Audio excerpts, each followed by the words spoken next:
สบายดีพี่น้องมัดสุขุสุคนเด้อจ้า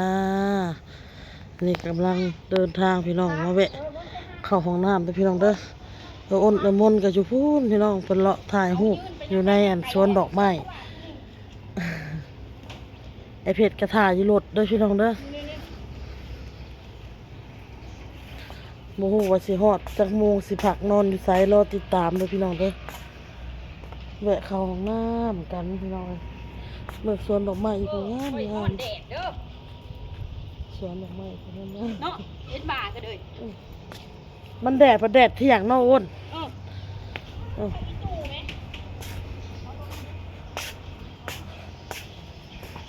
ดอกกุหลาบจะงามเลยอ้นเลยล่ะ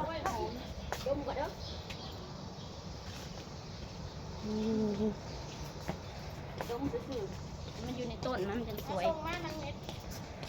จงมาทางเม็ดป่ะพอดมเลยเด้อ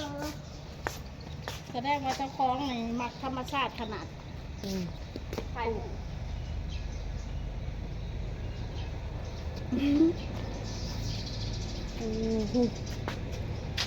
ฉันมีหมวกนะฉันปลอดภัยฉันมีหมวกป้าขึ้นรถเหรอเขากับมี่เอาไปซื้อมาทำเฮามีแต่เฮาไปซื้อมาก็แสดงว่าบ่มีไปซื้อมาเสือแขนยาวเขากับสีเดียวกันกับเสือมนหายเลยสีคือกันเลยเข้ากันขนาดไปแล้วพี่น้องขึ้นรถแล้วก็เดินทางต่อเราติดตามเบิ่งในคลิปเนี่ยพี่น้องแวะใส่นอนใส่จะอยู่ซ้ายข้างอยู่ใส่เราพี่น้องเนาะมาสตาร์ทก่อนร้อนยังไง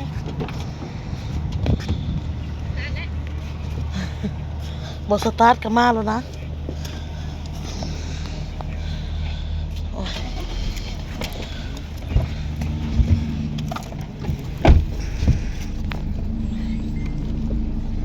ห่อนเอาอบเอาอันนี้เนาะห่อนแบบแหมๆเลยเนาะแบบใหม่นะแหมใหม่ดอกไม้โคตรงามพาไปหาถ่ายรูปไปลงเฟซเอาเร็ว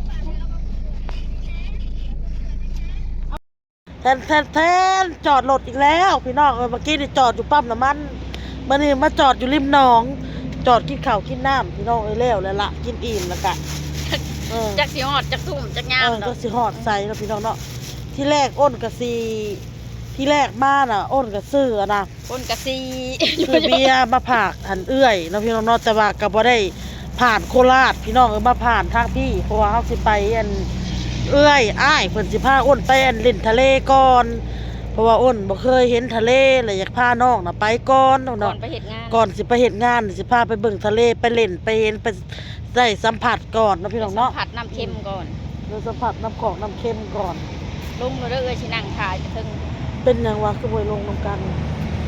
มันวางสิเด้อโอ้ยเห็นดูแล้วมันวางสิคันเฮาจะได้เกลือตัวแมวบ่ต้องซื้อเอากระติกไปให้เอาน้ำเค็มเราไปต้มมันว่าโอ้ยมีแต่กินเขาล้วนนี่มันเอากินมาบัดนี้เห็นประเด็นอยู่ในคลิปนะสมนะเขาอยากสมนะเอาแหนมน่ะแหนมน่ะไปเบิ่งนะแม่ลูกไปได้แม่ไปได้แหนมฮะขอถ่ายคลิปเอาไว้มัดนึงเอามายังโน่นแม่เล่ามัดนึงแซ่บมัดเท่าไรเลยสมเลยบ่เป็นหยังจะเอาซื้อมาเช้าบ่มีการสมซื้อมาเช้าม่วนแดดโมโซโอหรอกมันเป็นไวเลยบ่แม่นมันอันนี้เป็นมีพริกแห้งแต่ส่วนพริกแห้งก็มีลองเบิ่งเอาดีกว่าเอาส้มนี่เป็นไปโอ้บักพริกยังเขียวอยู่นี่มีพริกยังเขียวยังใหม่อยู่ข้าวบักพริกมันยังไงนั่นละอีกสิเพราะว่ามีพริกไหนอันนี้สมเนื้อบนนี้เผ็ดสมเนื้อไปต้องสมเนื้ออันนี้ปิ้งหมูปิ้งหมูพี่น้องอันนี้บักพริกแห้งโมเมนต์ชิ้นแห้งลองเบิ่งบ่มันเจียนั่นบ่ได้บ่บักเพชรมันยังใหม่อยู่มันก็โอ้ไว้เรื่องใหม่ครับเบิ่งบักเพชรเขาก็ฮู้แม่น้องอีเมลแล้วใจดีเนาะได้แล้วของแซ่บซื้อบ่วันที่จ่ายให้พูดวันที่เพิ่นบ่ถามเฮาเลยเพิ่นซื้อรถเอาโอเคอร่อยนะคะเนื้อใช้หมักม่วงเขาบ่คันม่วงดีๆจะเอากินกันกันพอ บ่เป็นหยังของน้ำบ่เป็นหยัง น้ำปั๊มเนาะ แม่จ้านี่ดีนะสิกัน นี่เปิดเบิ่งเลยบ่แม่ มีหมักเกี้ยงนำ ใส่ขนมหวาน โอ้ขนมหวาน นี่น้ำ เกี้ยงเผ็ดป่น เลี้ยงนี่กาแฟ อืม เอาเลี้ยง เออ แล้วใส่น้ำแข็งไว้เพราะว่ามันร้อนนะแม่เนาะ ฮอนแดง สมเนื้อ มีโกโก้ชาเขียว ผู้ใดอยาก นี่จ้ะ ทุนนั้นซื้อใจนี่หน่อยย่างไปหนีไปเลย ชาเขียวขาย สมเนื้อ มีขนมก็มี กินข้าวอิ่มเพื่อที่เพิ่นมาฮอดเนาะ แม่อันนี้เขาเอิ้นน้องหยังนี่ครับ น้องสิม น้องซิม เออ พี่น้องน้อง ไป ซิ ท่าน ม คาตูนเหรอ น้องซิมไปอยู่ไหนเนี่ย น้องสิม เออเออ ขัวก็มี สมหมูสมเนื้อ อิ่มแล้วอิ่มแล้วผู้เฒ่ากันผู้เฒ่าเห็นนั่นสิหลายผู้เฒ่า ร้านทั้งพุ่นก็เป็นร้านขายของพี่น้อง นั่น เรื่ ล่ะ องของน้ำบริการพร้อม ทีผู้ นะ เฒ่ามาตรงนี้ นั่น สบาย มาแสดงว่าหลอกน้องตัวมัน คนมาผักอยู่นี่หลายเนาะ มันเป็นมงคลก็จะไม่จอดกินข้าวกินน้ำ มันถ่ายเทมันโล่งพี่น้องเอ้ย เขาเกมพี่เจ้ามากเขาเกมพี่เจ้ามากเขาเปรียบเทียบขโมยบอกว่า หมูใครแน่วะขบวนสร้างน้ำ เออ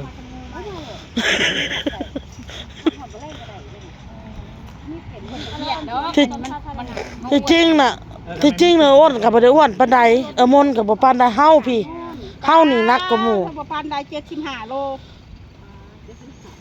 โอเค ไปกัน59 60 ทิ้งขยะเด้อพี่น้องมันเฮากัน ป้าเฮาเก็บขยะ ขยะเด้อพี่น้อง เอาเงินมึงนี่ประจำแซ่บๆรู้เดียวพ่อบอกก็แล้วจ้ะ ถ้าว่าอ้ายว่ามันโอมันสมโพดก็ บ่มีหมิ่นบ่มีอันนี้เลย คนไปละเอานี่พี่น้องเอี้ยแล้วบอกว่าขันว่าแซ่บตีเลยว่าท่านเอาลองเบิ่งแต่บ่ตีแล้วบ่เฮ็ดกระบอกดินเลย ประจำกับแซ่บตีเลยบ่ตีแล้วยันถึกด่า แม่ปลาเลยคนนี้ บ่เอ้ยเพิ่นก็ไปรับเขามาคือกันแม่นบ่ รับเจ้าที่แซ่บๆมาก โอ้ ก็มีต้นเขา โอ้ เอาข้าวโพดว่าอ้ายเป็นพวกต้นข้าวเนี่ยเอาไปว่าเนี่ยกินสักครั้งทุกบาท สมโพดบ่อ้าย มันก็แซ่บของเราเลย แซ่บ แซ่บพี่น้องแซ่บ มันบ่สมโพดบ่ พอแล้ว พอดีเนาะ พอดีกินได้ล่ะ ผสมห้างอันนี้มันกินแนวนี้เนาะ ที่มันเป็นแบบนี้เพราะว่ามันเป็น มันแซ่บอ้วนบ่จักแนวแซ่บมันนี่กัดบักพริกดิบใส่ เอามามือ เนาะ มือเนาะ แม่อะไรเงี้ยผม เรามาจอมเบิ้งมาที่นี่ดิ ลองประจอมเบิ่ง ไอ้ถามหาเมขาดิ จับ เจ้าเห็นเองบ่แซ่บเลยนะ ห่าน ว่าตัวเหมือนคนเราว่าตัวอีหลี อ้วนซิมึงดูอ้วน อิ่มเลยได้ถึงเจ้าเว้ย ซิเบิ่งคำหนึงโอ้ย ใส่ตู้เย็นไว้ ประจอมมา ไอ้ซิมเนาะ ซิม บ่ข้าวบ่หมิ่นเฮ็ดเองบ่จ้าหรือหลับเข้ามาเฮ็ดเองประจอมมือหลับเข้ามาจะเป็นตัวดำเลยตัวชาวบ้านจะไม่ปุ้งหนึ่ง แม่ ใหญ่ ก็ได้บอกตลอด เอาอีกปุ้งหนึ่งใหญ่เอามาไว้เมื่อไว้กิน แซ่บบ่แซ่บ บ่ไหวเด้อยอมเปรี้ยวผสมใส่ตู้เย็นไว้ เอามา ใส่ทั้งไว้ นั่นล่ะ ติ๊กไว้มันจะ9 บาท